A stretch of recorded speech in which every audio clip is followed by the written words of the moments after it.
स्वागत है NF news पर। मैं हूं आपके साथ रोहित और आज एक ऐसी जगह पर मौजूद हूं जो इस वक्त सुर्खियों में है।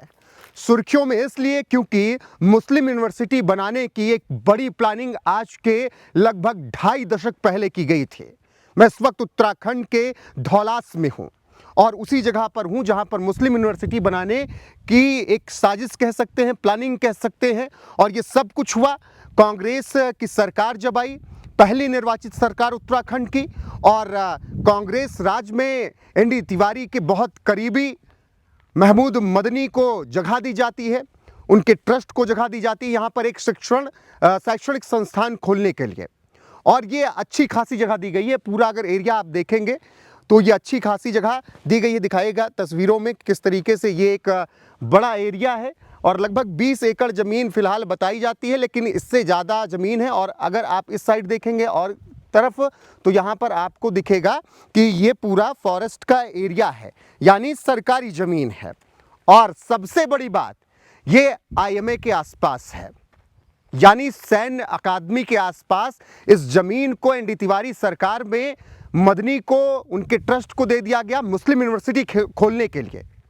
लेकिन 2007 में किस्मत इतनी खराब हुई मदनी की कि उत्तराखंड की सत्ता में आ गई सरकार किसकी? बीजेपी की। और फिर मदनी की प्लानिंग हो गई फेल। इसके बाद फिर सवाल उठने लगे कि ये फार्मिंग की ज़मीन है, यहाँ पर शैक्षणिक संस्थान कैसे खुल सकता है। अब जब इतने दांव पेच लगने शुरू हुए, आज जब आप 2026 में यहाँ पर आते हैं तब भी आपको आने में 10 लोगों से पूछना पड़ता है। आज के 23 साल पहले जाएंगे, 22 साल पहले जाएंगे तो कितना आउटर एरिया रहा होगा ये आप समझ सकते हैं। और कितनी साजिश के तहत डेमोग्राफी चेंज का हिस्सा इस ज़मीन को बनाया गया था। लेकिन साथ में आ जाती है सरकार बीजेपी की यहाँ पर, और फिर उसके बाद साजिशें फेल हो जाती हैं।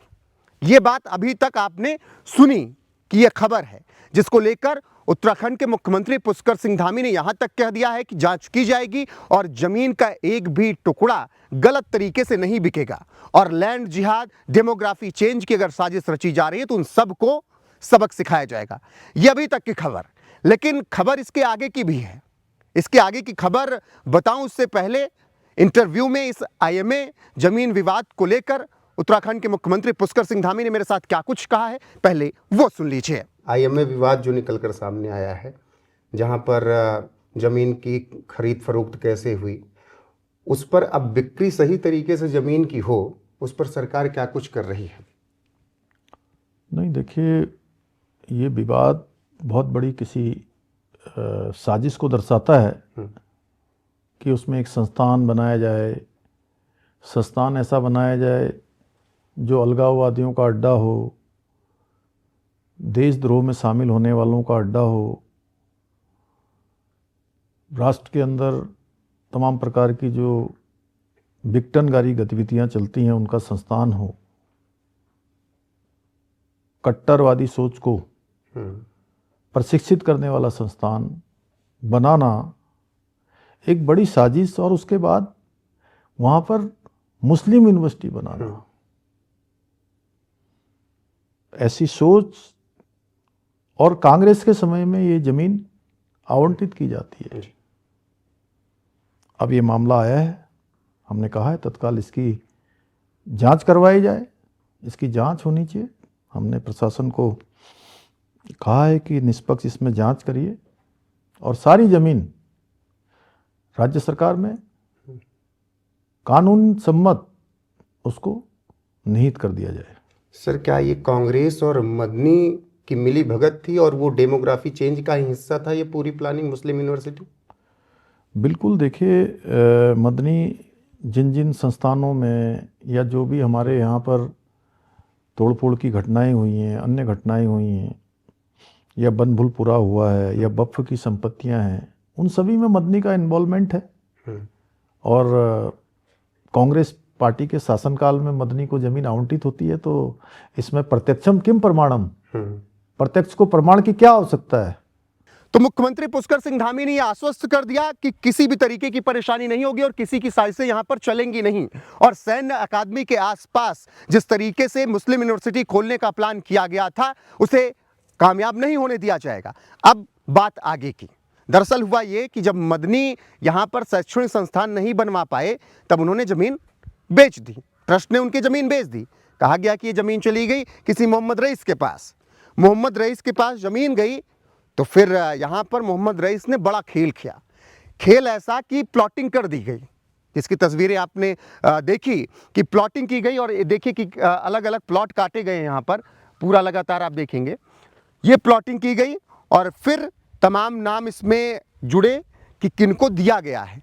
मोहम्मद रईस ने कभी किसी अब्दुल को दिया, कभी किसको दिया, कभी किसी, मतलब अपने समुदाय के लोगों को, मुसलमानों को ही ज़मीनें बेची गई।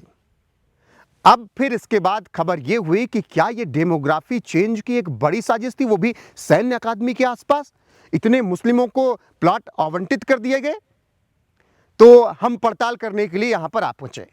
अब जब हम पड़ताल करने के लिए यहाँ पर आए तो लोगों ने बताया हाँ, मुस्लिम यूनिवर्सिटी खोलने का प्लान था, कांग्रेस राज में मदनी के साथ मिलकर यहाँ पर ज़मीनें आवंटित हुई, फिर मोहम्मद रईस के पास ज़मीन गई, ये सब उन्होंने बता दिया।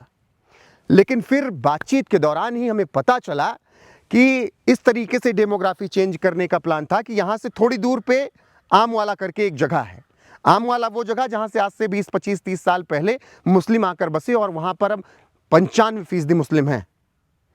तो ये भी सवाल उठता है कि क्या धौलास को भी आमवाला बनाने की ही प्लानिंग की गई थी और इसीलिए जब ज़मीन आवंटित हुई, फार्मिंग की ज़मीन आवंटित हो गई घर बनाने के लिए, प्लॉट कट गए, तो क्या उसी डेमोग्राफी चेंज का हिस्सा था? आमवाला बनाने की ही कोशिश की गई और वो भी सैन्य अकादमी के आसपास, फॉरेस्ट लैंड के आसपास। देखिए यहाँ पर फॉरेस्ट लैंड है और आपको पूरा जंगल दिखेंगे और उसके बीच में ये पूरी प्लॉटिंग की गई है और ज़मीनें काटी गई हैं।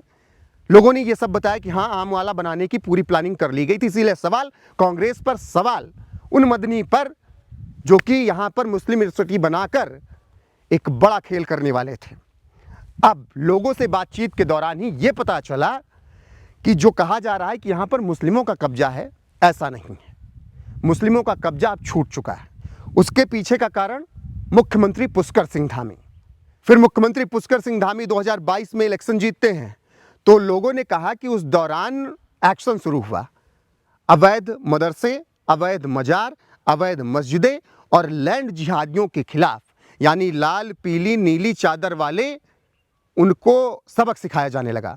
बुलडोजर उत्तराखंड में दौड़ने लगा। जंगलों के बीच बने अवैध अतिक्रमण को गिराया जाने लगा। ऐसे में धौलास में जिन मुसलमानों ने बड़ी साजिश के तहत या जिन्होंने रईस से ज़मीनें खरीदी थी, प्लॉट खरीदा था, उनमें यह खौफ पैदा हुआ कि भाई मुश्किल हो जाएगा, क्योंकि जनसांख्यिकीय बदलाव वो भी सैन्य अकादमी के आसपास, इस पर तो नज़र पड़ेगी। तब लोगों ने क्या किया, जिन मुसलमान लोगों ने प्लॉट खरीदे थे उन्होंने कहा कि भैया ज़मीन बेचो, सरकार इससे पहले कार्रवाई करे, ज़मीन बेचो, वो भी हिंदुओं को बेचो और निकल लो। लोगों ने बताया कि हाँ, उदाहरण के तौर पर समझिए कि अगर 100 प्लॉट कटे हैं तो अभी तक मामला ऐसा था कि 70 से 80 प्लॉट मुस्लिमों के थे कुछ साल पहले। लेकिन 2022 के बाद जब मुख्यमंत्री पुष्कर सिंह धामी निर्वाचित होकर पूरे दम के साथ आते हैं प्रचंड बहुमत के बाद और बुलडोजर का एक्शन तेज होता है, तब उसके बाद ज़मीनें मुस्लिमों ने बेचना शुरू कर दी, प्लॉट बेचने शुरू कर दिए। अब उदाहरण के तौर पर अगर 100 प्लॉट यहाँ पर कटे हैं तो सिर्फ 10 से 15 प्लॉट मुस्लिमों के हैं, 85 प्लॉट हिंदुओं के हो चुके हैं। यानी मुस्लिमों ने अपने प्लॉट बेच दिए, वो भी हिंदुओं को। लेकिन इससे आप कतई ये नहीं कह सकते कि यहाँ पर डेमोग्राफी चेंज की प्लानिंग नहीं की गई थी। बाकायदा 2004 में एनडी तिवारी की सरकार बनती है, उत्तराखंड की पहली निर्वाचित सरकार, और महमूद मदनी उनके साथ मिलकर यहाँ पर ज़मीन का आवंटन का खेल होता है। फार्मिंग की ज़मीन को शैक्षणिक संस्थान को दिया जाता है, लेकिन फिर साथ में खेल पलटता है और फिर सरकारें उत्तराखंड की इतनी अस्थिर होती हैं कि मदनी का प्लान यहाँ पर फेल होता जाता है और फिर पुष्कर सिंह धामी आते हैं तो फिर तो हालत ख़राब कर दी जाती है लैंड जिहादियों की। तो सीधी सी बात है कि लैंड जिहाद की पूरी कोशिश की गई, डेमोग्राफी परिवर्तन की पूरी कोशिश की गई, जैसा उत्तराखंड के अलग अलग हिस्सों में हुआ है। यहाँ धौलास में भी, देहरादून में कम से कम मुख्यमंत्री आवास से मुझे लग रहा है कि 20 से 25 किलोमीटर के आसपास या 30 किलोमीटर के आसपास ये प्लानिंग की गई और सैन्य अकादमी के बगल प्लानिंग की गई ताकि सैन्य अकादमी के आसपास डेमोग्राफी चेंज हो, अपना रुतबा हो, तो कल को भारत के उत्तराखंड के ऑपरेशंस को फेल किया जा सके जब मुश्किल स्थिति में हो। लेकिन मुख्यमंत्री पुष्कर सिंह धामी का सत्ता में आना क्या हुआ, इन लैंड जिहादियों की हालत खराब हो गई। तो अब कुल मिला के यहाँ पर रिवर्स हो चुका है। और ये पहला आप मामला सुन रहे होंगे जहाँ पर डेमोग्राफी चेंज हो रही थी, लेकिन एक मुख्यमंत्री का आना, उसके बुलडोजर की दहाड़ ने रिवर्स डेमोग्राफी चेंज करवा दिया। यानी जो मुस्लिमों के पास चली गई थी, रईस ने जो प्लॉट दे दिए थे मुस्लिमों को, उसे वापस हिंदुओं को बेचकर भाग गए। बाकी अब आगे क्या कुछ एक्शन होता है वो आपको ज़रूर बताएंगे। अभी इस प्लॉट पर ये जानकारी दे दी गई है पूरी तरीके से सरकारी अधिकारियों की तरफ से कि भैया आवंटित प्लॉट खरीदने मत आइएगा, क्योंकि हमसे बिना परमिशन लिए यहाँ पर प्लॉट मत लीजिएगा, वरना कुछ भी होगा तो उसके जिम्मेदार आप होंगे। तो बने रहिए हमारे साथ। बाकी ये खबर आपको कैसी लगी कमेंट सेक्शन में ज़रूर बताइएगा। कैसे एक बड़ा जो साजिश थी महमूद मदनी कांग्रेस लैंड जिहाद करने की, डेमोग्राफी चेंज का एक हिस्सा थी, जिसके बारे में मुख्यमंत्री पुष्कर सिंह धामी ने क्या कुछ कहा मैंने अपने इंटरव्यू में सुनवाया। और फिर उनके ही आने पर ये रुका और यहाँ पर हिंदुओं का कब्जा फिर से बढ़ा, उन्होंने ज़मीनें खरीदी अपनी फिर से वापस। अपनी राय कमेंट सेक्शन में जरूर बताइएगा। वीडियो को शेयर कीजिएगा, लाइक कीजिएगा, चैनल को सब्सक्राइब करना ना भूलिएगा। बने रहिएगा हमारे साथ लगातार। नमस्कार।